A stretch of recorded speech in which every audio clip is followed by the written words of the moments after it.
Syabab, coba lihat berita berikut tetapi jangan kaget karena berita ini bikin saya sangat kaget. Arab Saudi mau merevisi Al-Quran karena terdapat 2.500 kesalahan dan perbedaan antara Quran yang dulu sama Quran yang sekarang. Apakah itu benar, syabab? Apakah Arab Saudi benar melakukan itu atau ada rencana melakukan itu? Apakah Al-Quran benar perlu direvisi? Untuk mengetahui jawaban pertanyaan-pertanyaan ini, simak video ini sampai akhir.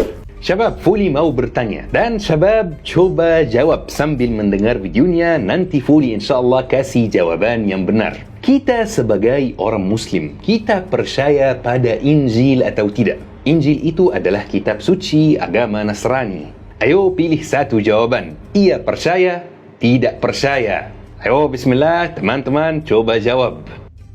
Jawaban yang benar adalah tentu saja kita percaya pada Injil, buku suci orang Kristen. Allah Subhanahu wa taala berfirman, "Wa atainahu al-injila fihi hudaw wa nur." Kami menurunkan Injil kepadanya, di dalamnya terdapat petunjuk dan cahaya. Tapi ada tapinya, syabab.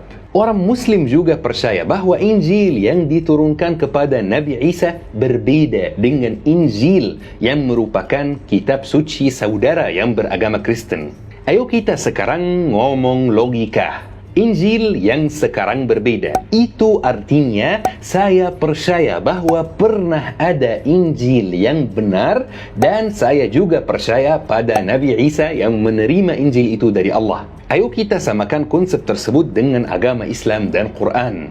Orang yang mengklaim bahawa Al-Quran yang sekarang itu perlu direvisi karena terdapat kesalahan dan perbedaan antara Al-Quran yang dulu sama Al-Quran yang sekarang, maka secara logika dia percaya bahawa pernah ada Al-Quran yang benar yang belum diubah-ubah. Maka secara logika juga dia percaya bahawa Nabi Muhammad adalah utusan Allah Subhanahu wa taala. Kan dia percaya bahawa Al-Quran pernah ada versi lain yang benar yang belum diubah-ubah. Pertanyaan saya kepada semua orang yang mengklaim itu, apakah benar kalian percaya pada Nabi Muhammad SAW sebagai utusan Allah Subhanahu wa taala? Kalau benar percaya, berarti selamat Anda Muslim dong.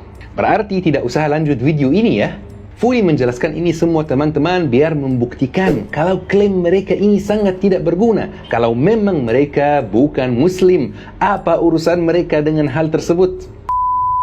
Fuli ini sangat suka cerita. Makanya hari ini Fuli mau membagikan cerita yang sangat luar biasa dan susah dipercaya. Tetapi ini benar-benar terjadi di negara saya sendiri. Ceritanya sangat menarik dan bisa menjawab pertanyaan dari video hari ini. Di Mesir pernah ada orang Yahudi yang mau mengubah-ubah Al-Quran. Dia ubah beberapa ayat dan mengaduk campur beberapa ayat lain. Terus dia cetak versi barunya dari Al-Quran dan pergi ke masjid setelah salat Jumat, pura-pura Muslim baik yang membagikan mushaf gratis. Mushaf gratis dibagikan, pasti orangnya mau ambil. 5 menit kemudian ada orang yang mengambil mushafnya dan buka mushafnya, baca sedikit dan teriak-teriak, ini mushaf palsu, dia mau mengubah-ubah Al-Quran, tangkap dia.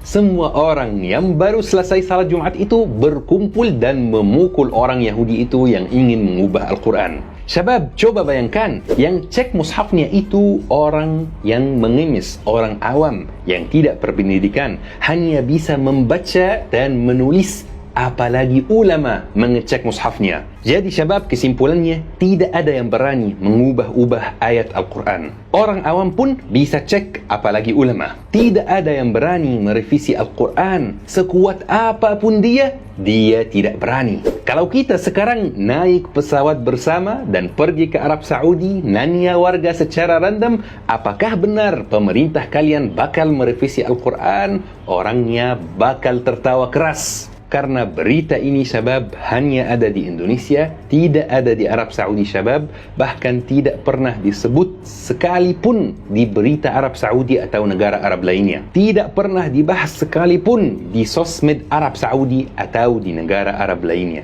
Hanya ada di Indonesia. Rasulullah bersabda, tetapi bukti menjadi tanggung jawab pendakwah. Maka yang mengklaim itu harus menyediakan bukti ilmiah, bukan video dari YouTube dari orang yang tidak berani menampilkan wajahnya. Makanya dia pakai karton. Bukti ilmiah, bukan postingan di sosmed. Kesimpulannya syabab, Arab Saudi tidak pernah merevisi Al-Quran dan tidak akan merevisi Al-Quran karena tidak ada yang berani merevisi Al-Quran Al-Karim. Semua berita ini berita bohong syabab.